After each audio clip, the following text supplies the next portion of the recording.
What's going on, guys? JSGC here, and we are here for another Manchester City video. Today we're going to be doing another Manchester City transfer update. Yes, the transfer window has closed, but we've still got transfer updates coming in and around with news happening for this week. And I expected it then probably to slow down going into next week, and then for it to heat up again probably once the season ends. But we will be running some transfer updates every now and then, so make sure you stay tuned for that one. And we'll also be running daily Manchester City transfer updates throughout all of the summer transfer window, and that'll be starting again at the end of the season in May, so make sure you stay tuned for that. So if you're loving the Manchester City transfer updates, then make sure you help support my channel by subscribing, pressing that red button, pressing the bell and putting your push notifications on. We're aiming for 6,000 subscribers. We've smashed past 5,600 subscribers now, so any help towards that would be much appreciated. Don't forget also you can find my social media links in description below and popping up on screen if you want to go and follow me on Twitter and Instagram and stay up to date with everything happening with the latest Manchester City news, JSGC news and also Manchester City transfer news. Then please do feel free. You can find my email in the description below too for any sponsorships for any videos or any general business enquiries. I'm looking for sponsors for the upcoming transfer window in the summer, so if anyone's got anything that they'd like to hit me up with, then do please feel free. Find my email in the description below, because I'm expecting City to be very busy, and Man City being busy signing players, selling players and lots of big deals happening means that there'll be lots of views, so obviously a good business opportunity. If anyone wants to hit me up for that, then please feel free. We'll also be running Manchester City videos, don't forget, with previews, analysis and stuff happening, latest news and stuff. So we've got plenty of content coming up over the next coming days, weeks and months, so stay tuned for that. Leave a thumbs up if you enjoy this video. Let me know your thoughts of this in the comments below this video. So yeah, 2 minutes in, I've not even started the video yet.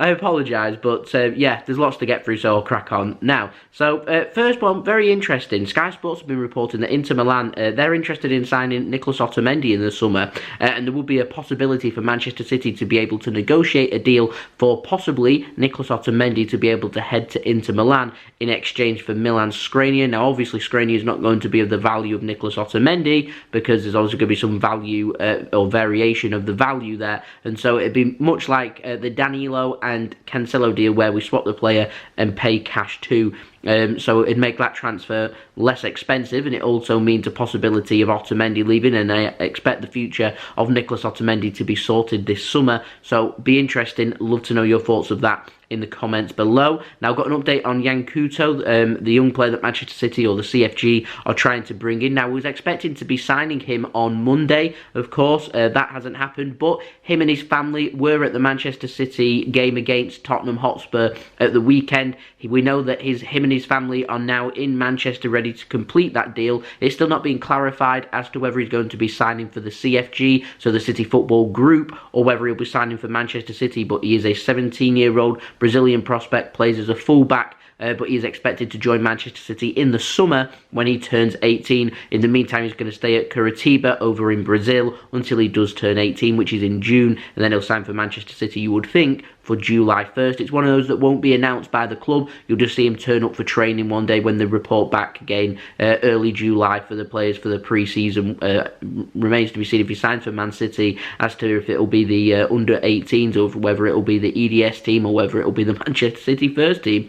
Who knows? So it'll be interesting to see, but he's still not signed for Manchester City as of yet. I'm waiting for some kind of source to say that he's flown back to Brazil. The deal's been completed. Of course, it won't be signed, sealed and completed because he's not 18. He's not a Manchester City player, but all the agreements will be in place for him to be a pre-contracted agreement for him to come and join Manchester City. So literally just waiting for clarification. I was expecting that to come Monday, even Tuesday, but we're into Wednesday now. It's still not happened. Not too sure what the hold-up is, but hopefully that will get sorted by the time I do my next transfer update. Fingers crossed. Now, a new name, youngster, Red Bull Salzburg striker Luka Reischl. I hope that's how you say his name. He's an under-16 striker. He's scored 16 goals in 10 games this season. That's very impressive, and it's seen Manchester City take interest. Apparently, Juventus are interested too, so we're starting to see some of the bigger teams getting interested in this player in Europe. Of course, City are looking at strikers and young strikers, so it'd be interesting to see who they bring up and who they're going to bring in, the next big names, the young players and stuff like that, because obviously strikers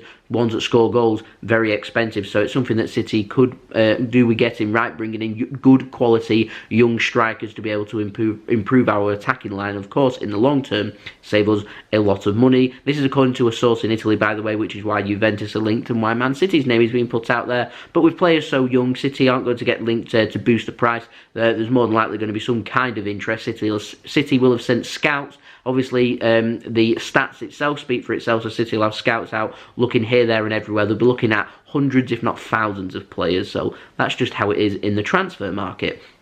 I'm going to move on to the outs now, and we've got the futures of some players secured. One is Matt Smith, who of course was a Manchester City youngster sent out on loan to Queen's Park Rangers. He's now signed on transfer deadline day for Charlton on loan until the end of the season. He's been recalled for his loan from Queen's Park Rangers and sent out on loan to Charlton. So he's going to be staying in London instead of playing for QPR. He's going to be heading to Charlton Athletic instead. So I wanted to wish him all the very best on his new loan into the Championship and hope that it fares him better than QPR and he gets more minutes and more playing time, and he can show the Championship and Charlton Athletic just how good of a midfielder he is, because he is a top quality player. Had a very good season for FC Twente last season. But whilst it's all fantastic for Matt Smith, the future of Aro Muric wasn't sorted, unfortunately, and he's going to be staying on loan at Nottingham Forest for the rest of the season. And I'm completely honest, I'm disappointed for Aro Muric, because obviously he'd been sent out with every intention of being the first choice keeper, made a couple of mistakes, he's dropped and not managed to get his place back since, and it's just been a waste of a season basically. So it's important when City send these players out on loan that they are the right loans for the players first and foremost. And whilst originally I honestly thought that was a good move for Aro Muric, it's not turned out to be, and so it's important that we know that there's well, I say this like there's going to be no competition for Aro Muric. We know that it's a learning curve, and we know that he's going to be a regular first team player no matter what happens, because after all he's a Manchester City player and he's there well, to improve basically. And him sitting on the bench all season, not having the training facilities that Manchester City's got, he's not got the world-class players around him. Has he learnt that much? Honestly, I don't know. I'd love to know your thoughts of it in the comments below. But what's next for Aro Muric? What is next? I'd love to know your thoughts. Now, I've got an update on Joao Cancelo. Very interesting, this one. Apparently, continues to get linked with the exit door. Apparently, he's going to be made available for sale at the end of the season, according to The Sun today. They were reporting that Manchester City want to bring him, or sell him, should I say, and bring him £50 million. And apparently, Inter Milan are interested. But apparently, Inter Milan, I think there's some kind of problem over the fee. They want to pay less, and probably over wage too, which will be a stumbling block if Otamendi wants to go and join Inter Milan too. Italian teams tend to do that. They're very firm and tough with their negotiations. They're always striving for the best deal, which you can't blame them for, but he's renowned for doing that. In Italy, of course, Dzeko was sold to Roma for a very good deal, shall we say, for Roma. I felt like we definitely drew the short straw there, so that's probably sums up best how Italian teams are in the transfer market. They're always striving for that, the best bargain that they can get, and like I said, why not? You would be like that when you're a team that's trying to abide by financial fair play and you've not got sponsorships and stuff and the viewing figures like the Premier League gets. It does happen, but apparently they're after Joao Cancelo, which he's had a difficult first season. It's always going to be difficult. You go into a new club, new manager, new system, being able to settle in and take out a good quality player like Kyle Walker and dispossess him and get into the squad ahead of him. It's going to be very difficult. It's one of those where you need to hit the ground running, and City up until, well, at the beginning of the season weren't in a transition. This season's ended up turning into a transition season kind of for us, so I feel like now would be a perfect time for Cancelo to get in more games just to see how good he can be, because we're not going to win the Premier League. We're more than likely going to finish in the top 4, so give Cancelo a good run of games, see how good he is and make a decision from there. But I feel like to judge properly how good a player is, you have to give them minimum 18 months at the club. I'd say a good quality 2 seasons. If after 2 seasons things aren't working out, then I'd say actually maybe it isn't for you. Like, we've got a better idea, for example, on players like Benjamin Mendy. We have a better idea of what we're going to get from Benjamin Mendy, whereas with Cancelo, he's just not been here long enough, and I feel like he's not being given a chance, and I feel like he should have at least another season at Manchester City, because after all, he's only been here less than a season. I don't feel like right back is a priority for City. We're expecting to sign 4 to 5 players, obviously, in the summer, and I don't feel like right back should be one of them, if I'm completely honest. I feel like centre backs and left backs are more of a priority for City, and of course wingers, which leads us nicely on to Leroy Sane. And our update on him, sources in Bayern, they're saying that Leroy Sane apparently still wants to move to Bayern Munich. He's keen, he likes the new manager that's been appointed at Bayern Munich, and apparently still in regular contact with them, which I'm not sure if that's true or not, because sources at Bayern Munich, they're very difficult to, they twist things so it suits what Bayern Munich want. Not the truth, just what Bayern Munich want. They're saying apparently that City want 95 million euros, so we're looking at roughly somewhere between 80 to 85 million pounds, which I'm not sure on the figure. I'd like City to, you know, be nice and firm with this deal if Leroy Sane is going to be sold, and try and get somewhere close to triple figure digits, if I'm completely honest. He might only have a year left on his contract, but he's a top quality German product.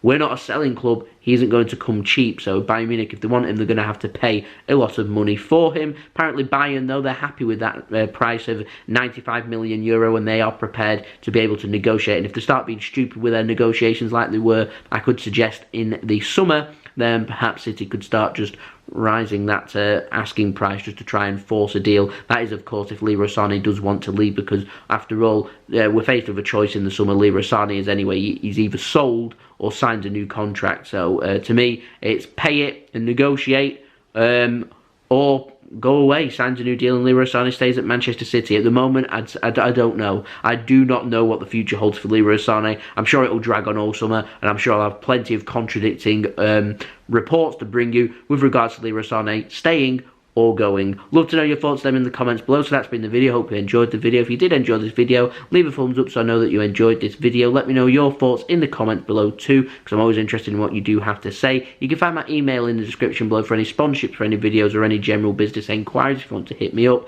Don't forget, subscribe, press that red button, press the bell, and put your push notifications on so you can help support my channel, and you can also be kept up to date with everything happening in the latest Man City news, Manchester City transfer news, and JSGC news, and also social media links you can find in the description below and popping up on screen too if you want to go and follow me on Twitter and Instagram. And I'll see you all again for the next video. We've got plenty more good quality videos coming up, so don't worry, worthwhile subscribing and staying tuned for that. So I'll see you then. So it's been JSGC. Hope you'll have a wonderful rest of your day. I'm also thinking of doing a Manchester City January transfer summary, but it was quite quiet, so I'm not too sure. It's just a video idea. Let me know in the comments below if you want to see that. And I'll see you all again for the next video. Peace. Ciao for now.